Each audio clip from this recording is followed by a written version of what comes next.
Gracias, señor presidente del Ateneo de Cádiz, querido amigo Ignacio. Muchas gracias, Moncho, vicepresidente, me parece, del Ateneo, por tu presentación amable y amistosa, que prueba de la amistad que nos une, a la Junta Directiva del Ateneo y a todos vosotros, queridos amigos, que estáis aquí presentes esta noche. Estamos llenos de complejos. Estamos llenos de complejos en Cádiz porque nos creemos que no somos nada, que no somos capaces de, o somos capaces de muy pocas cosas, no sabemos sacarle partido a lo nuestro, y esto, sin chauvinismo ninguno, nos perjudica enormemente. La historia puede ayudarnos de alguna forma a tener un sano orgullo de lo que ha sido nuestra ciudad y a proyectarnos hacia el futuro, precisamente, como dije en ese artículo, tomando en consideración y como base, digamos, lo que Cádiz representó en la historia de España, en la historia de Europa, en la historia de América y en la historia mundial en general. Y esto es lo que me propongo esta noche ante vosotros, pues esbozar, digo esbozar porque el tema es inmenso, como os podéis imaginar, y mi papel esta noche es aquí, en términos taurinos, lo siento por el que no le gusten los toros, pero está ya dentro, digamos, del argot del lenguaje español, poner el toro en suerte, para que vengan los picadores y los banderilleros después, posteriormente, para ir ya ahondando en los distintos elementos de la corrida, en este caso del Cádiz del siglo XVIII. Bien, eso se prueba de alguna manera en el interés que suscita Cádiz allende nuestras fronteras e incluso aquí en España. Me voy a remitir a dos casos muy concretos. Ayer tuve yo una entrevista larga en la Real Academia Hispanoamericana, en el edificio que generosamente nos cedió el Ayuntamiento en su día del Centro de Cultura Reina Sofía, antigua, como sabéis, gobierno militar. Tuve allí una entrevista larga, ya digo, para un rodaje de una película que se está haciendo sobre Cádiz en el día de hoy, pero que quiere recoger un poco las huellas del pasado de Cádiz, de qué manera están presentes en el Cádiz de hoy. Antes estuve también dando vueltas por Cádiz, subiendo y bajando azoteas, con un programa de la televisión francesa 5, o sea, es un programa cultural que tiene la televisión francesa, se llama Thalassa, no sé si lo habéis oído, es el término griego, digamos, con el que se refieren los griegos antiguos al mar. Este programa Thalassa es un programa muy prestigioso y lo consagró precisamente a Cádiz, y a Cádiz en el siglo XVIII, el Cádiz de la Edad Moderna. Y anteriormente, el tercero y último que voy a referir, estuve en el Castillo de Santa Catalina, eso fue en verano, un día de levante terrible, que casi se volaban aquello las cámaras, le faltaba poco, donde estuvimos rodando otro programa para la televisión francesa, no me acuerdo ahora qué emisora fue, me mandó luego el vídeo, lo estuve viendo, pero no recuerdo exactamente, donde hacía un programa especial dedicado a Cádiz. Bueno, ¿qué significa esto? Significa que yo cuando salgo al exterior, cuando salgo al extranjero, puedo llevar el nombre de Cádiz con orgullo y con interés por parte de aquellos que lo escuchan. Porque Cádiz está presente, digamos, en la documentación, y he consultado documentación de archivos de muchos países, está presente en la documentación de esos países en un lugar prioritario, tanto en lo político, como en lo económico, como en lo cultural. Por consiguiente, esto quiere decir que nosotros, volviendo a mi planteamiento inicial, no tenemos motivos ningunos para estar acomplejados, porque nuestra historia es una historia muy rica, y en este caso del siglo XVIII, limpia de polvo y de paja. Podemos tener otras épocas de nuestra historia más oscuras, pero esta no lo es. Es una época de brillo, de proyección internacional, de cosmopolitismo, de emporio del orbe. Y por consiguiente, nuestra historia hay que saberla, iba a decir una expresión que no me gusta, pero saberla vender. Tenemos ahora, como bien ha dicho Moncho, una gran posibilidad, digamos, de que esto se convierta, por lo menos, en una pequeña realidad. Y no debemos de perderla. Hemos celebrado con bastante pompa y bastante éxito en general, con la colaboración de todos, aunque haya sido a veces un tanto descoordinadamente, 1812. Y yo ya con la alcaldesa anterior discutía muchas veces, yo creo que no le gustaba a veces que lo dijera, pero yo lo decía porque hay que hacer honor a la historia.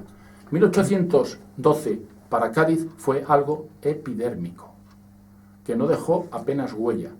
pero lo que sucedió en torno a 1717 va a dejar una huella de casi un siglo, y que benefició no simplemente a una élite política, en este caso liberal, sino a toda la población directa o indirectamente.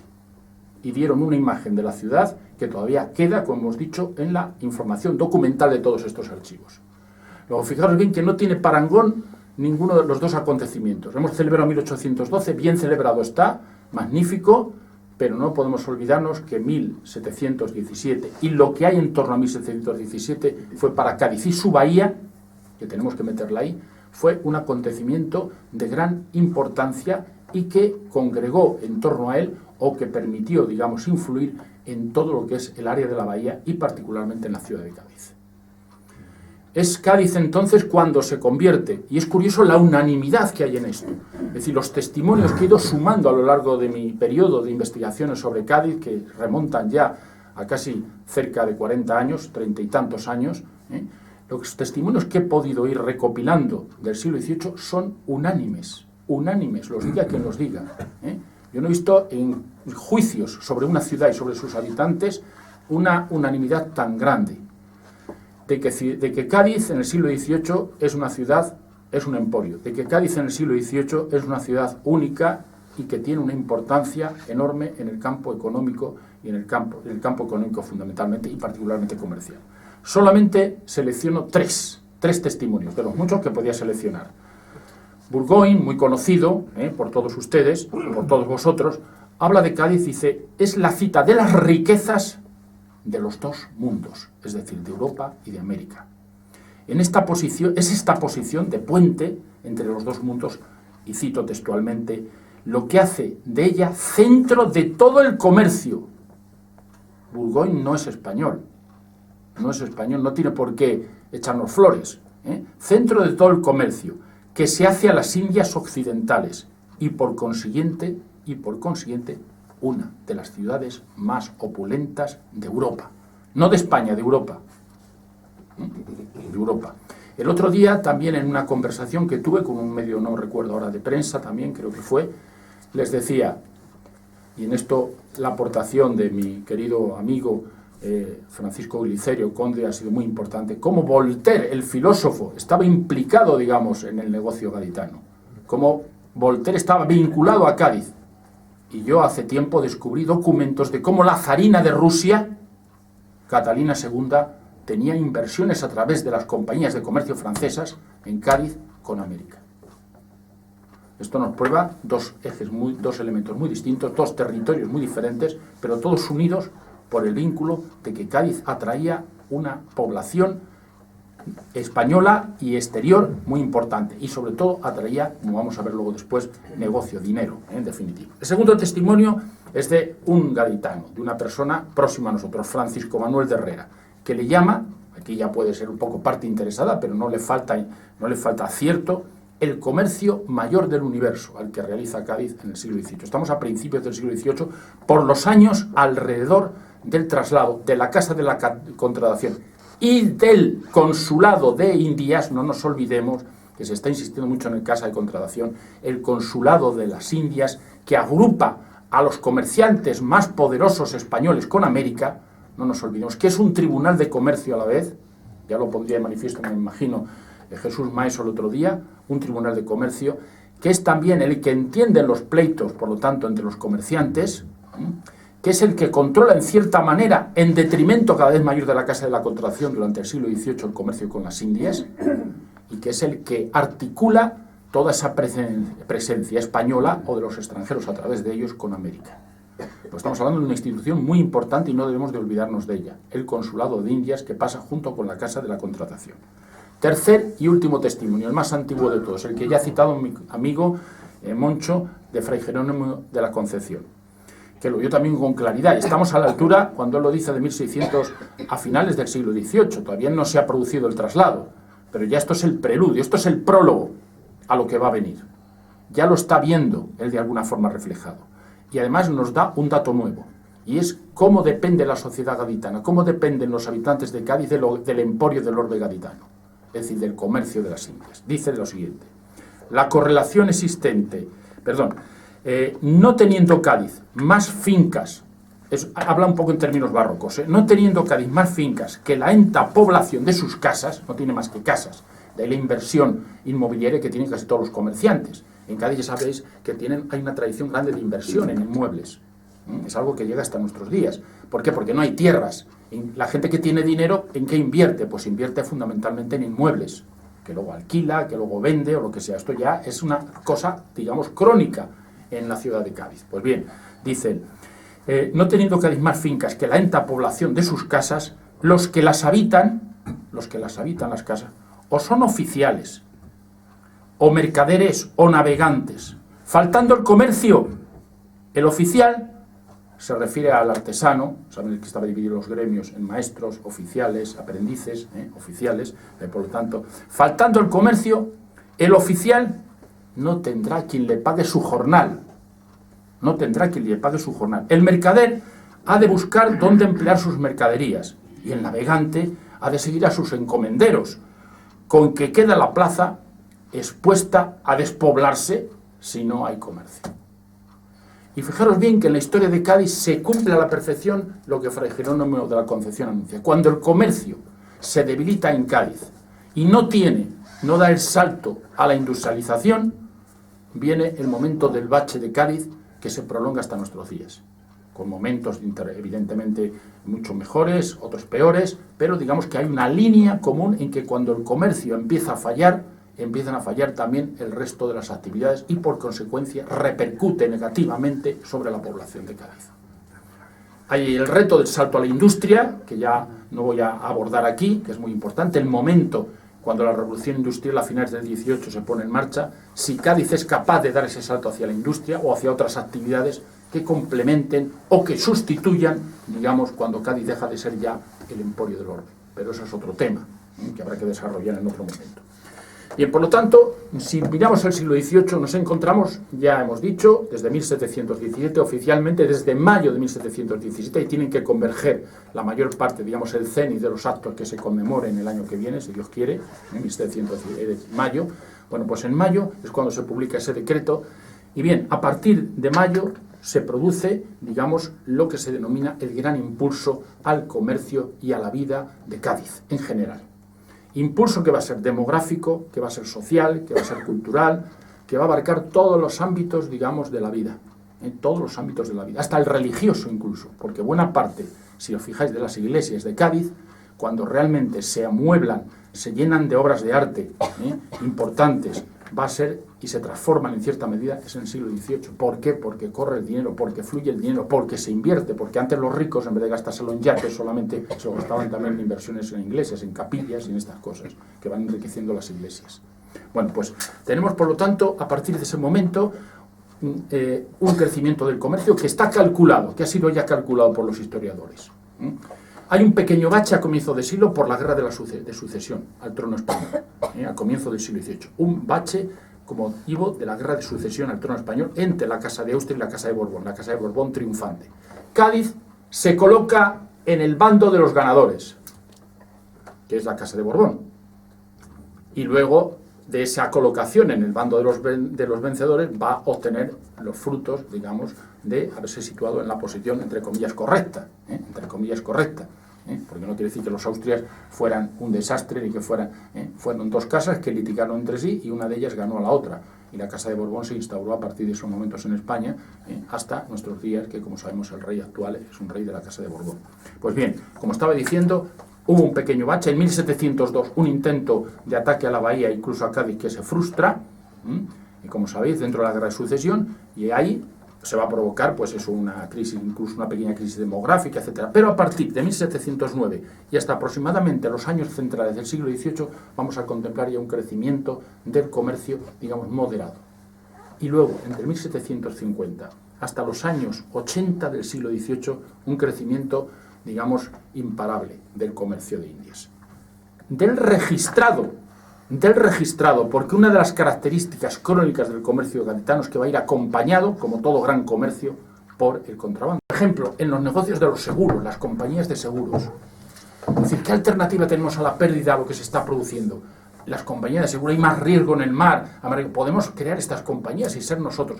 Otra, Otra alternativa, ir nosotros a buscar los productos a las fábricas directamente sin intermediarios, para que nos salgan más baratas y no tengamos que pagar el peaje, digamos, del intermediario. Pero hoy, queridos amigos, como tenemos tan mala pata en la historia, unas veces porque nos autodestruimos nosotros, como sucede en cierta manera hoy día, y otras veces porque nos destruyen, nos coge mal momento, cuando empiezan estas iniciativas resulta que es lo que ocurre. Pues ocurre que en esos momentos lo que está sucediendo es que está España, viene el bloqueo de los ingleses durante los años 90, a finales de los años 90, la invasión de los franceses a continuación, que bloquean la ciudad y destrozan buena parte de lo creado en tipo de industria, etcétera, y luego la emancipación colonial. ¿Quién soporta esto? ¿Quién soporta este tipo de, digamos, esta cadena, llamémoslo así, de desgracias? Había que ser aquí Superwoman o Superman para poderlo superar. Y Cádiz no podía superarlo, no pudo superarlo del todo. Pero iniciativas, a verlas, como dicen los gallegos, haylas. Y estas dos que os he citado, no son las únicas, fueron muy importantes, ya digo, los estertores del emporio, digamos, del orden. Bueno, ¿esto qué hizo este crecimiento poblacional? Pues que Cádiz en el siglo XVIII es una ciudad, hombre, diciéndolo en términos sencillos, densamente poblada. Dicho en otros términos, superpoblada, excesivamente poblada, que es uno de los problemas que seguimos teniendo en Cádiz. Porque Cádiz, cuando se arriesga a salir de sus muros, es precisamente en el siglo de oro. Básicamente existían, pero cuando se crea el cementerio ya a finales, cuando empieza a surgir, empieza a crecer ese barrio San José, cuando se construye la iglesia de San José, cuando Puntales empieza, digamos, a despertar, también a despegar un poco como núcleo de población. Es decir, es cuando la gente se decide a salir de las... Hombre, entre otras cosas, porque empieza a ver que ya las estructuras de murallamiento pues ya muchas veces no son suficientes para la protección, pero además porque se animan a combatir el levante y el poniente y el norte y el sur y todos estos vientos que tenemos en Cádiz habitualmente y las arenas que movilizan. Pues imaginaros cuando no existían los rascacielos ni son Cádiz, vosotros lo habéis conocido, ¿no? Lo que soplaba allí, ¿no? Pues entonces, digamos, hay que esperar a ese momento para que eso se produzca. Pues bien, os doy unas cifras y unos datos. Unos datos de densidad de población que seguramente, fijaros bien, en 1645, para utilizar una comparación, 423 habitantes por hectárea, se calcula más o menos, son cálculos que han hecho los arquitectos, de alguna manera, yo ahí no sé cómo lo han hecho, pero lo han hecho. 1709, 448, 1773, fijaros bien, 701. Hoy parece ser que la densidad máxima suele estar en torno a una densidad máxima se considera en torno a los 400 habitantes por hectárea, y estamos hablando de 701 habitantes. Y en la vecina ciudad de Sevilla, en mediados de siglo, está en 320 nada más. Esto ya os da una idea, ¿no? Pero es que hay barrios que están auténticamente congestionados todavía en el siglo XVIII. Por ejemplo, Santa María, 1019 habitantes por hectárea en 1709. O, por ejemplo, San Roque, 1773, tiene también en 1773, 1687. Santa María es 1019 y San Roque 1687. Es decir, como os dais cuenta, una densidad de población muy alta. Y eso que San Roque y de alguna manera Santa María ya no son lo que eran en el siglo XVI.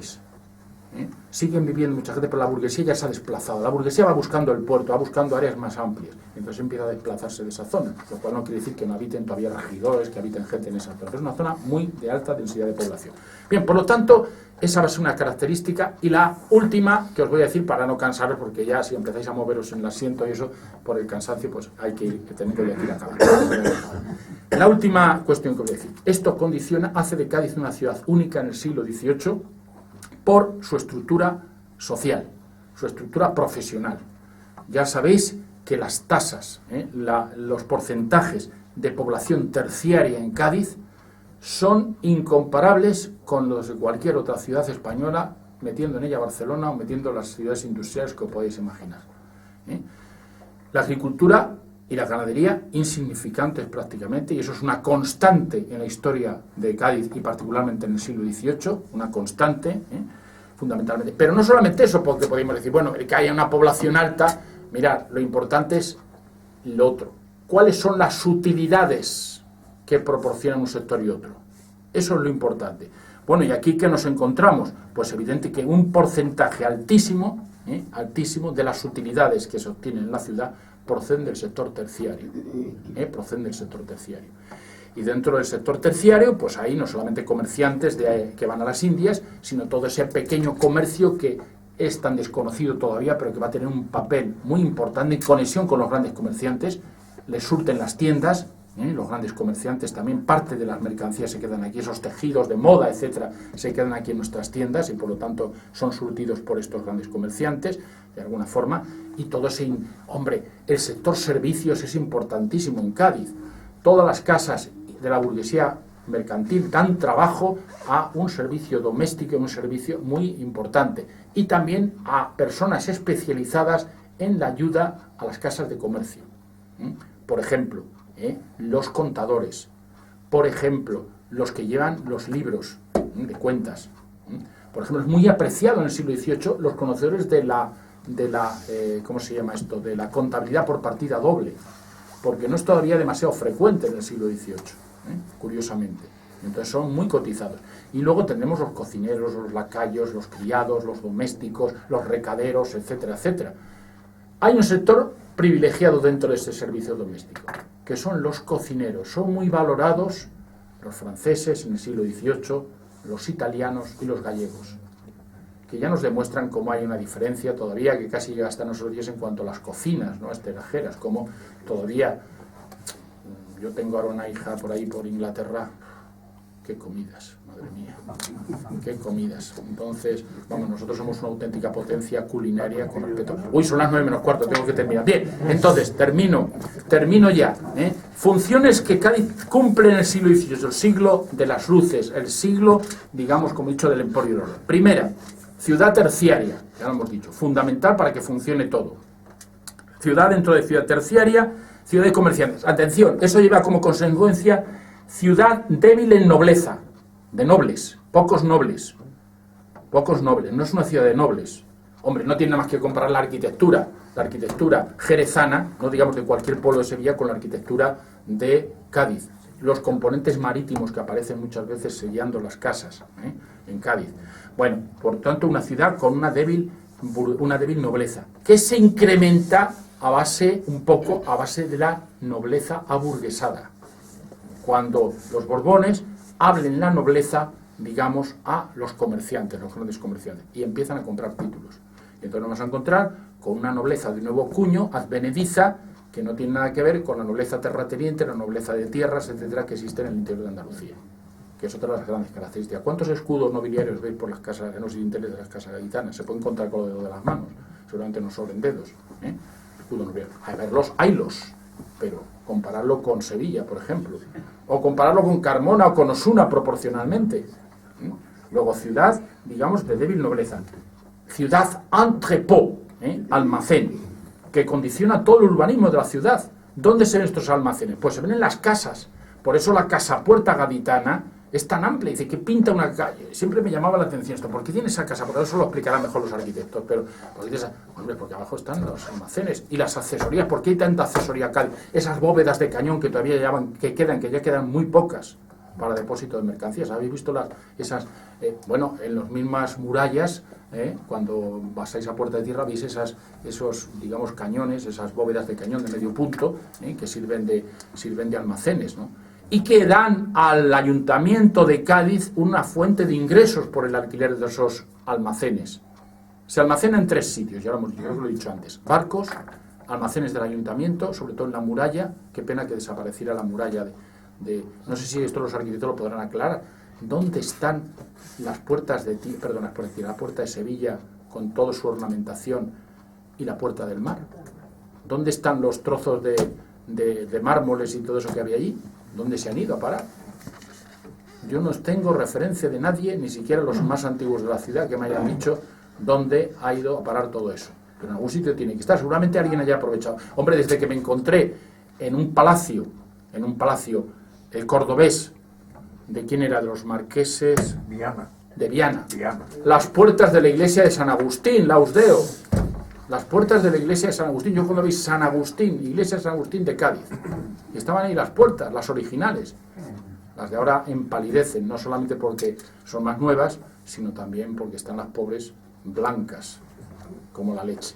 A ver esa cofradía de dentro, si echa una manita ahí, lo pinta aquello, lo que sea, por lo menos, ¿no? Esa cofradía tan buena que tiene allí la ciudad. Bueno, entrepó almacén, las casas, los almacenes, los barcos, los almacenes fuera de la ciudad, llegan hasta la isla de León, llegan hasta Chiclán algunos de ellos, almacenes también.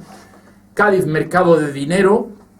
Fijaros bien, y leo este texto francés muy rápidamente, 1770. Los negociantes españoles que viajan a las Indias se ven forzados a comprar de los extranjeros las mercancías de las manufacturas de su país.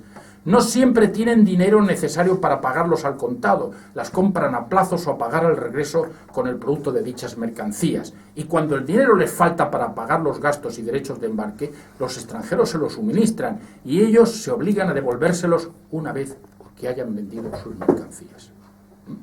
Y por último, no nos olvidemos, Cádiz, bastión militar. Una ciudad con una red de fortificación en su sistema de fortalezas como el que tiene Cádiz, y lo que ha perdido, irrecuperable ya, le hacen una ciudad única. Hay muchas ciudades fortificadas del siglo XVIII, del siglo XVII, pues las fortificaciones empiezan pero Cádiz hubiera conservado su recinto amurallado, que le queda todavía mucho y que merece la pena ser conservado. Está muy deteriorado en buena parte este sistema, pero ya ha perdido cosas irrecuperables. Todo lo que es el frente del puerto, todo lo que son buena parte de las puertas de tierra, que fijaros bien eso para hoy día turísticamente lo que sería ese sistema de baluartes, de rebellines, de minas, de contraminas, se hubiera conservado, que era prodigioso, era enorme, no basta ver la magnífica maqueta que tenemos, única también, porque todas las maquetas que yo conozco, debe de haber algunas, no de época, pero son posteriores, es decir, maquetas hechas en el siglo XX, algo reproduciendo lo que era la ciudad en el siglo XVIII, pero la nuestra no, la nuestra es del XVIII. ¿Y qué maqueta? Qué pedazo de maqueta. Muchas gracias.